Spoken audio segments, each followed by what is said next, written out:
Hi friends, welcome back to Rangu channel. ಇವತ್ತಿನ ನನ್ನ ಬ್ಲಾಗಲ್ಲಿ ನಿಮ್ಮ ಜೊತೆ ಒಂದು ಈವ್ನಿಂಗ್ ಸ್ನ್ಯಾಕ್ಸ್ ರೆಸಿಪಿನ ಶೇರ್ ಮಾಡ್ತಾ ಇದ್ದೀನಿ. ಅದ್ರ ಹೆಸರು ಕ್ರಿಸ್ಪಿ ಕಾರ್ನ್ ಅಂತ. ತುಂಬಾ ಚೆನ್ನಾಗಿರುತ್ತೆ. ಮಕ್ಳಿಗಂತೂ ಸಿಕ್ಕಾಪಟ್ಟೆ ಇಷ್ಟಪಡ್ತಾರೆ. ನೀವು ಕೊಡಲಿಲ್ಲ ಅಂದರೆ ಜಗಳನೇ ಮಾಡ್ತಾರೆ.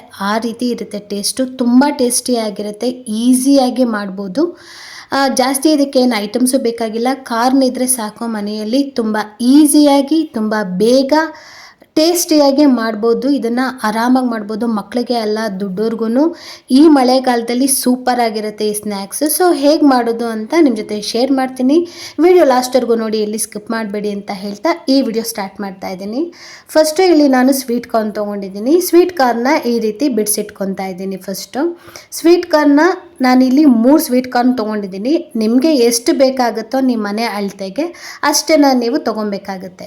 ಸೊ ನಾನಿಲ್ಲಿ 3 ಸ್ವೀಟ್ ಕಾರ್ನ್ ತೊಗೊಂಡು ಬಿಡಿಸಿಟ್ಕೊಂಡು ಅದನ್ನು ನೀರಲ್ಲಿ ಬೇಯಿಸ್ಕೊಬೇಕು. ಅದನ್ನು ಈಗ ನೀರನ್ನ ಮೊದಲೇ ಕಾಯಕ್ಕಿಟ್ಟಿದೆ. ಆ ನೀರಲ್ಲಿ ಈಗ ನಾನೇನು ಬಿಡಿಸಿಟ್ಕೊಂಡಿದ್ನೋ ಸ್ವೀಟ್ ಕಾರ್ನು ಅದನ್ನು ಹಾಕಿ ನೀಟಾಗಿ ಒಂದು 10 ನಿಮಿಷ ಬೇಕಾಗುತ್ತೆ. 10ರಿಂದ 15 ನಿಮಿಷ ಬೇಕಾಗುತ್ತೆ. ನೀಟಾಗಿ ಬೇಯಿಸ್ಕೊಬೇಕಾಗತ್ತೆ. ಅದು ಬೆಂದಾದಮೇಲೆ ನೋಡ್ಕೋಬೇಕು. ಅದು ಬೆಂದಾದಮೇಲೆ ನಾವು ಅಂದರೆ ನೀರನ್ನೆಲ್ಲ ಶೋಧಿಸ್ಬೇಕಾಗುತ್ತೆ. ನೀರನ್ನೆಲ್ಲ ಶೋಧಿಸಿ ಬಿಸಿ ಇರುವಾಗಲೇ ಅದಕ್ಕೆ ಸ್ವಲ್ಪ ಮಸಾಲ ಐಟಮ್ ಹಾಕಿ ಕಲಿಸ್ಬೇಕಾಗತ್ತೆ. ಅದು ಬಿಸಿ ತಣ್ಣಗಾಗ್ಬಿಟ್ರೆ ಅದು ಏನಾಗುತ್ತೆ, ಹಿಡ್ಕೊಳ್ಳಲ್ಲ. ನಾವೇನು ಐಟಮ್ ಹಾಕ್ತೀವಿ ಅದೆಲ್ಲ ಅದು ಬೈಂಡ್ ಆಗಲ್ಲ ಅಂತ ಅಷ್ಟೇ. ಈಗ ನಾನು ಅದನ್ನು ಶೋಧಿಸ್ಕೊಂಡಿದ್ದೀನಿ. ಶೋಧಿಸ್ಕೊಂಡಾದಮೇಲೆ ಅದನ್ನು ಒಂದು ಬೌಲ್ಗೆ ಹಾಕ್ಕೊತಾ ಇದ್ದೀನಿ. ಬೌಲ್ಗೆ ಹಾಕ್ಕೊಂಡಾದ್ಮೇಲೆ ಈಗ ಇದಕ್ಕೆ ಸ್ವಲ್ಪ ಜೋಳದ ಹಿಟ್ಟು ಹಾಕ್ಕೊತಾ ಇದ್ದೀನಿ. ಅದಾದಮೇಲೆ ಸ್ವಲ್ಪ ಅಕ್ಕಿ ಹಿಟ್ಟು ಹಾಕ್ಕೊತಾ ಇದ್ದೀನಿ. ನಾನು ಹೇಳ್ತಾ ಇದ್ದೀನಿ, ಬಿಸಿ ಇರುವಾಗಲೇ ಇದನ್ನು ಮಾಡಬೇಕಾಗತ್ತೆ. ಅದು ಬೈಂಡ್ ಆಗಬೇಕು ಅಂದರೆ ಸ್ವಲ್ಪ ತಣ್ಣಗಾದರೆ ಅದು ಬೈಂಡ್ ಆಗಲ್ಲ ಅಂತ ಅಷ್ಟೇ. ಸೊ ಸ್ವಲ್ಪ ಜೋಳದ ಹಿಟ್ಟು, ಸ್ವಲ್ಪ ಅಕ್ಕಿ ಹಿಟ್ಟು ಹಾಕ್ಕೊತಾ ಇದ್ದೀನಿ. ಅದಾದಮೇಲೆ ಸ್ವಲ್ಪ ಅಚ್ಕಾರದ ಪುಡಿ ಹಾಕ್ಕೊತಾ ಇದ್ದೀನಿ. ಖಾರಕ್ಕೋಸ್ಕರ ಸ್ವಲ್ಪ ಅಚ್ಕಾರದ ಪುಡಿ. ಅದಾದಮೇಲೆ ಸ್ವಲ್ಪ ಉಪ್ಪು, ಅಂದರೆ ರುಚಿಗೆ ಎಷ್ಟು ಬೇಕೋ ಅಷ್ಟು ಉಪ್ಪು ಹಾಕ್ಕೊಂಡು ನೀಟಾಗಿ ಕಲಿಸ್ಕೊಬೇಕಾಗತ್ತೆ. ಸ್ವಲ್ಪ ನೀರು ಚುಮ್ಸ್ಕೊಬೇಕು. ಯಾಕಂದರೆ ಅದು ನೀರು ಫುಲ್ ನೀರಿನ ಅಂಶ ತೆಗೆದುಬಿಟ್ಟಿರ್ತೀವಲ್ಲ, ಸ್ವಲ್ಪ ನೀರನ್ನ ಚುಮುಕ್ಸಿ ಅದು ಬೈಂಡ್ ಆಗೋಷ್ಟು ನೀಟಾಗಿ ಕಲಿಸ್ಕೊಬೇಕಾಗತ್ತೆ. ಈಗ ಬಿಸಿ ಇರೋದ್ರಿಂದ ನಿಮಗೆ ಕೈಯಲ್ಲಿ ಕಲಸೋಕ್ಕೆ ಪ್ರಾಬ್ಲಮ್ ಆಗುತ್ತೆ ಅಂದಾಗ ಸ್ಪೂನಲ್ಲಿ ಈ ರೀತಿ ಕಲಿಸ್ಕೊಬೋದು. ಅದು ನೀಟಾಗಿ ಆ ಹಿಟ್ಟೆಲ್ಲ ಸೇರಿಸಿ ಬೈಂಡ್ ಆಗಬೇಕು. ಯಾಕಂದರೆ ನೆಕ್ಸ್ಟು ಎಣ್ಣೆಲಿ ಕರಿಯೋದ್ರಿಂದ ಸೊ ಈ ಹಿಟ್ಟು ಬೈಂಡ್ ಆದರೆ ನೀಟಾಗಿ ಆಗುತ್ತೆ. ಸೊ ಈಗ ನೀಟಾಗಿ ಕಲಿಸ್ಕೊಂಡಾಯಿತು. ಕಲಿಸ್ಕೊಂಡಿದ್ದ ತಕ್ಷಣವೇ ನಾವು ಎಣ್ಣೆಲಿ ಕರಿಬೇಕಾಗುತ್ತೆ. ಆಲ್ರೆಡಿ ನಾನು ಎಣ್ಣೆ ಬಿಸಿ ಮಾಡೋಕ್ಕೆ ಇಟ್ಟಿದ್ದೆ. ಅದು ಎಣ್ಣೆ ಬಿಸಿ ಆಗ್ತಾಯಿದೆ. ಈಗ ನಾವು ಕಲಿಸ್ಕೊಂಡು ಇಟ್ಟಿದ್ದಂತಹ ಜೋಳನ, ಅಂದರೆ ಏನು ಸ್ವೀಟ್ ಜೋಳ ಅಂತೀವಿ, ಅದನ್ನೆಲ್ಲ ನೀಟಾಗಿ ಎಣ್ಣೆಗೆ ಹಾಕ್ಬಿಟ್ಟು ನೀಟಾಗಿ ಕರ್ಕೊಬೇಕಾಗುತ್ತೆ. ಇದೂ ಅಷ್ಟೇ ಒಂದು 5ರಿಂದ 10 ನಿಮಿಷ ಹಿಡಿಯುತ್ತೆ. ಅದು ಫುಲ್ಲು ಕ್ರಿಸ್ಪಿ ಆಗಬೇಕು. ಅದರ ಹೆಸರೇ ಕ್ರಿಸ್ಪಿ ಕಾರ್ನ್ ಅಂತ. ಕ್ರಿಸ್ಪಿ ಆಗುತ್ತೆ, ಅಂದರೆ ಕುರುಮ್ ಅಂತ ತಿನ್ನೋಕ್ಕೆ ಸೂಪರಾಗಿರುತ್ತೆ.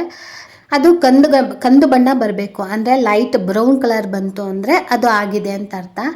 ಈಗ ಅದಾಗೋವರೆಗೂ ನೀಟಾಗಿ ಫಸ್ಟು ಹಾಕಿದ್ದು 2 ನಿಮಿಷ ಅದನ್ನು ನಾವು ಮುಟ್ಟೋಕ್ಕೆ ಹೋಗಬಾರ್ದು.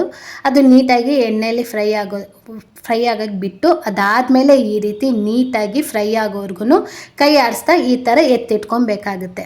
ನೋಡಿ, ಈ ರೀತಿ ಎತ್ತಿಟ್ಕೊಬೇಕು. ಎಲ್ಲನೂ ಈ ರೀತಿಯೇ ಹಾಕ್ಕೊಂಡು ಎಣ್ಣೆಯಲ್ಲಿ ಫ್ರೈ ಮಾಡಿ ಎತ್ತಿಟ್ಕೊಬೇಕಾಗುತ್ತೆ. ಅದ್ರ ಜೊತೆಗೆ ಸ್ವಲ್ಪ ಕರಿಬೇವನ್ನು ಕೂಡ ಫ್ರೈ ಮಾಡಿ ಎತ್ತಿಟ್ಕೊಬೇಕಾಗುತ್ತೆ. ಅಂದರೆ ಟೇಸ್ಟು ಚೆನ್ನಾಗಿರುತ್ತೆ ಅಂತ ಅಷ್ಟೇ. ಸೊ ನಾನು ನೆಕ್ಸ್ಟ್ ಕೂಡ ಹಾಗೆ ಹಾಕ್ಕೊತಾ ಇದ್ದೀನಿ. ನೋಡಿ, ಫಸ್ಟ್ದು ಹಾಕ್ಕೊಂಡಾಯಿತು. ಈಗ ಸೆಕೆಂಡ್ದು ಆಯಿತು. ಈಗ ಸೆಕೆಂಡು ಆದಮೇಲೆ ಅದನ್ನು ಕೂಡ ಎತ್ತಿಟ್ಕೊತಾ ಇದ್ದೀನಿ ನೀಟಾಗಿ. ಸೊ ನಾವು ಇದು ಒಂದು 3 ಸರಿ ಹಾಕ್ಬೋದು. 3 ಜೋಳ ಅಂದರೆ 3 ಸರಿ ಎಣ್ಣೆಯಲ್ಲಿ ಫ್ರೈ ಮಾಡಬೇಕಾಗುತ್ತೆ. ಈಗ ಅದಾದಮೇಲೆ ಮೇಲ್ಗಡೆಗೆ ಸ್ವಲ್ಪ ನಾನು ಏನು ಮಾಡ್ತಾಯಿದ್ದೀನಿ, ಈಗ ಬಿಸಿ ಇರುವಾಗಲೇ ಸ್ವಲ್ಪ ಆಮ್ಚೂರು ಪೌಡರ್ ಹಾಕ್ಕೊತಾ ಇದ್ದೀನಿ. ಸ್ವಲ್ಪ ಗರಂ ಮಸಾಲ ಹಾಕ್ಕೊತಾ ಇದ್ದೀನಿ. ಟೇಸ್ಟ್ಗೋಸ್ಕರ ತುಂಬ ಚೆನ್ನಾಗಿರುತ್ತೆ. ಅದನ್ನು ಹಾಕ್ಕೊಂಡು ನೀಟಾಗಿ ಮಿಕ್ಸ್ ಮಾಡಬೇಕಾಗುತ್ತೆ. ಇದು ಕೂಡ ಅಷ್ಟೇ, ಬಿಸಿ ಇರುವಾಗಲೇ ಮಾಡಬೇಕು, ಬಿಸಿ ಇರುವಾಗಲೇ ತಿನ್ನಬೇಕು. ತುಂಬ ಚೆನ್ನಾಗಿರುತ್ತೆ. ಈಗ ಮಿಕ್ಸ್ ಮಾಡಿಕೊಂಡು ಬೇಕು ಅನ್ನೋರು ನೀವು ಹೀಗೆ ತಿನ್ಬೋದು.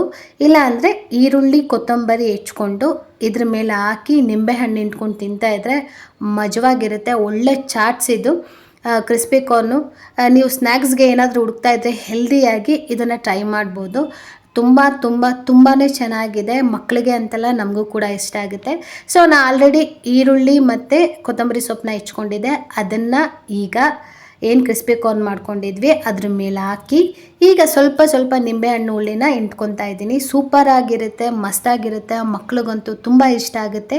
ಟ್ರೈ ಮಾಡಿ ಅಂತ ಹೇಳ್ತಾ ಈ ವಿಡಿಯೋ ಇಲ್ಲಿಗೆ ಏನು ಮಾಡ್ತಾ ಇದ್ದೀನಿ. ಈ ವಿಡಿಯೋ ನಿಮ್ಗೆ ಯಾರಿಗಾದ್ರೂ ಇಷ್ಟ ಆದರೆ ಲೈಕ್ ಮಾಡಿ, ಶೇರ್ ಮಾಡಿ, ಸಬ್ಸ್ಕ್ರೈಬ್ ಮಾಡಿಕೊಂಡು ನನ್ನ ಚಾನಲ್ನ ನೋಡಿ ಅಂತ ಹೇಳ್ತಾ ಥ್ಯಾಂಕ್ ಯು, ಬಾಯ್.